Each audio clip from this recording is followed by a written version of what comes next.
ரொம்ப நாளாக நாம் கதைகள் பார்த்துட்ருக்கோம் இல்லையா, இதே மாதிரி நாம் போயம்ஸும் பார்க்கலாம் அப்படின்னு ஒரு சின்ன ஆசை இருந்தது. ஸோ அதில் ஒரு சிம்பிளான போயம் பை தாமஸ் ஹார்டி. இவர் இவர் பெயர் போனது இவரோட நாவல்கள் தான். ரொமான்டிசிசம் அப்படின்னு ஒரு ஜான்ரு இருந்தது. உட்ஸ்வர்த் இந்த மாதிரி ரைட்டர்ஸ் எல்லாம் அந்த வகையை சேர்ந்தவங்க.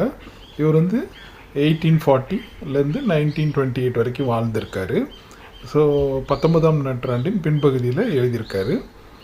இவர் போயம்ஸும் ரொம்ப நிறைய எழுதியிருக்காரு. அதில் ஒரு மிக சிறந்த போயம் தான் ஷீ அட் ஹிஸ் ஃபுனரல்.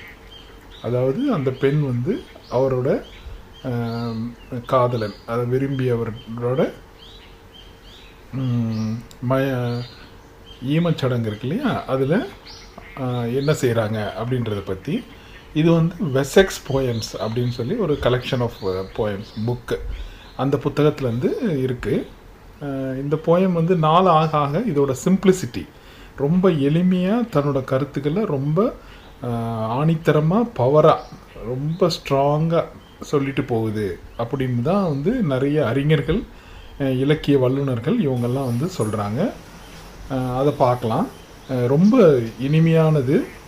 இந்த போயமில் வர்ற உணர்ச்சிகள் வழக்கம் போல் நான் சொல்லுவேன் இல்லையா, 100 ஆண்டுகள் கடந்தும் இன்றும் இது போன்ற உணர்வுள்ள மனிதர்கள் அவங்க வாழ்க்கையில் சந்திக்கும் உணர்ச்சிகள் அது எல்லாத்தையும் பிரதிபலிக்கிறதுனால தான் இந்த இலக்கியம் இத்தனை ஆண்டுகள் கழித்தும் இன்றைக்கும் நமக்கு மத்தியில் வாழுதுன்னு சொல்லலாம். தயவுசெய்து இதோட ஒரிஜினலை படிக்குமாறு நான் வேண்டிக் கொள்கிறேன். ஸோ இப்போ அந்த போயமை பார்க்கலாம். இந்த போயம் ஒரு பெண்ணோட பார்வையிலேருந்து சொல்லப்படுது. They bear him to his resting place. They bear him to his resting place. அவர் இறுதியாக அவர் ஓய்வு எடுக்கக்கூடிய இடத்துக்கு எல்லாரும் கூட்டிகிட்டு போகிறாங்க. They bear him to his resting place. In slow procession sweeping by. மெதுவாக அந்த ஊர்வலம் அப்படியே நவந்து போகுது. இதை அந்த பெண்மணி சொல்கிறாங்க. In slow procession sweeping by. இந்த இடத்துல அவங்க ரெஸ்டிங் பிளேஸ்ன்னு சொல்கிறது இறுதியாக நம்ம ரெஸ்ட் எடுக்கக்கூடிய இடம் எது தெரியும் இல்லையா நண்பர்களே? நம்ம அடுத்ததுக்கு போகலாம். I follow at a stranger's space, his kindred they, his sweetheart I. நான் கொஞ்சம் தள்ளி ஒரு அறியப்படாத ஒரு நபர் மாதிரி, ஸ்ட்ரேஞ்சர் மாதிரி தள்ளி நான் அதை ஃபாலோ பண்ணி போகிறேன். அந்த ஊர்வலமாக போகிறாங்க இல்லையா, அங்கே இருக்கவங்க அவர் பின்னாடியே போகிறாங்க இல்லையா, அந்த அவரோட உடலை தூக்கிட்டு போகிறாங்க இல்லையா, அவங்க அவரோட சொந்தக்காரவங்க, ஃப்ரெண்ட்ஸு, இவங்க எல்லாம் ஹிஸ் கிண்ட்ரெட் தே. ஆனால் அவரோட உண்மையான இதய காதலின்னு சொல்லுவாங்க இல்லையா, உண்மையான அன்பு செலுத்துகிறவங்க நான் தான் அப்படின்னு அந்த லேடி சொல்கிறாங்க. நெக்ஸ்ட் பார்க்கலாம். Unchanged my gown of garish dye, though sable sad is their attire. அதாவது என்னோட ட்ரெஸ்ஸு பார்த்திங்கன்னா அந்த பழைய ட்ரெஸ்ஸு, ஆனால் கலர் பார்த்திங்கன்னா கண்ணை பறிக்கிற மாதிரி ட்ரெஸ்ஸு. பொதுவாக இந்த மாதிரி ட்ரெஸ்ஸஸ் எல்லாம் கொஞ்சம் லோயர் சோஷியல் ஸ்டேட்டாக, அதாவது இந்த இறந்து போனார் இல்லையா அவரோட சேம் ஸ்டேட்டஸாக இருக்காதுன்னு நம்ம நம்புகிறோம். ஆனால் அந்த சுற்றி இருக்கவங்களோட ட்ரெஸ்ஸை பற்றியும் அந்த போய்ட் சொல்கிறாரு தாமஸ் ஹார்டி சார். அவங்க அந்த இறந்தவரோட அக்கேஷனுக்கு அவங்கன்னு சொல்கிறது அவங்க அந்த சுற்றத்தார், அவங்களோட ரிலேட்டிவ்ஸ், ஃப்ரெண்ட்ஸ் எல்லாம் பக்கத்தில் நிற்கிறாங்க இல்லையா, அவங்க ட்ரெஸ்ஸு கொஞ்சம் டார்க்காக ப்ரௌனாக அந்த அக்கேஷனுக்கு ஏற்ற மாதிரி, அந்த இதுக்கு ஏற்ற மாதிரி போட்டிருந்தாங்க. அப்புறமா அந்த போயம் முடிய போகுது. But they stand round with grief less I whilst my regret consumes like fire. இங்கே தான் அந்த போயத்தோட கிளைமேக்ஸ்ன்னு சொல்லலாம். அவங்க சுற்றி நிற்கிற யார் கண்லேயுமே அந்த வருத்தம், அந்த கவலை, பாசம் வந்து உண்மையாக இருந்தால் தானே அந்த இறந்தும் போது அந்த ஒரு வருத்தம் வரும், ஒரு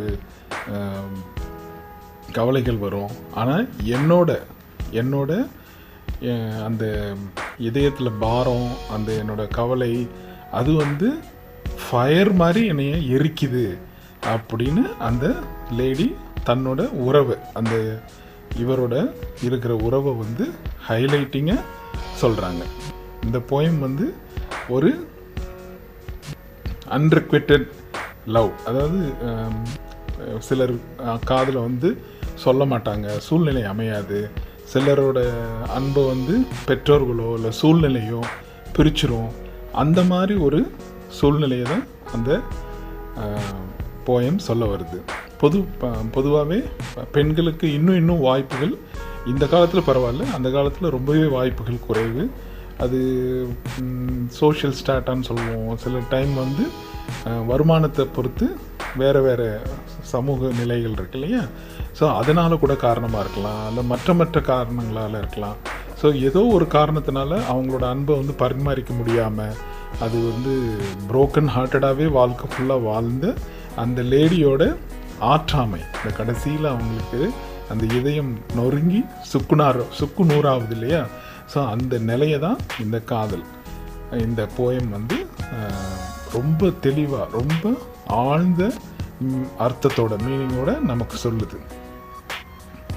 அத்தனை வருடத்தோட ஏக்கத்தை அந்த கடைசி 2 வரிகளில் அந்த பெண் வந்து கொட்டி தீர்க்கிறாங்க. ஸோ எத்தனையோ நம்மளில் இருக்கிறவங்களுக்கு இந்த மாதிரி அனுபவங்கள் கிடச்சிருக்கலாம். ஏதோ ஒரு காரணம், எல்லாம் நல்லா இருந்தாலும் சூழ்நிலைன்னு ஒன்று இருக்கு இல்லையா. சூழ்நிலை, சுற்றத்தார், பெற்றோர்கள், நம்ம மனசே ஒரு வயசுக்கு அப்புறம் பெற்ற அன்பை வந்து இழந்து மாறக்கூடிய தன்மை. ஸோ உறவுகள் வந்து பலவிதம். இதில் வந்து வெற்றிகள் கண்டு கடைசி வரை இணைந்து கடைசி வரை மகிழ்ச்சியாக இருப்பது சிலர் தான். மற்ற எல்லாருக்கும் இந்த மாதிரி ஏதோ ஒரு ஆழ்ந்த வருத்தம், ஆழ்ந்த ஒரு கவலை, ஆழ்ந்த ஒரு பிரிவு, மனதை பிசைகிற ஒரு விஷயம் எல்லார் வாழ்க்கையும் நடந்திருக்கும். அதுக்கான ஒரு சான்று தான் இந்த கவிதைன்னு நான் நம்புகிறேன். இது ஒரு சிறிய போயம் தான், ரொம்ப நீண்ட போயம் கிடையாது. தாமஸ் ஹார்டியோட இந்த போயம் வந்து இத்தனை ஆண்டுகள் கழித்தும் இன்னுமே நிறைய பேருக்கு இது வந்து ரொம்ப பிடித்தமான, ரொம்ப புகழப்படுற ஒரு போயமாக தான் இருக்குது. அவ்வளோ சிறப்பாக ஒரு 4-5 வரிகள்லையே அந்த ஃபுல் லைஃபோட எமோஷன்ஸ், அந்த முழு வாழ்க்கையோட இழப்பை வந்து அவர் தத்ரூபமாக வெளிக்கொணர்றது. அந்த கான்ட்ராஸ்ட், அவங்களோட ட்ரெஸ்ஸு என் ட்ரெஸ்ஸு, அவங்களோட கண்ணு என் கண்ணு, அந்த மாதிரி ரொம்ப அழகாக இந்த கவிதையை வடிச்சிருக்காருன்னு நான் நம்புகிறேன். மீண்டும் சந்திப்போம். தயவுசெய்து சப்ஸ்கிரைப் பண்ணுங்கள் நண்பர்களே. அடுத்த வாரம் மீண்டும் சந்திப்போம். நன்றி.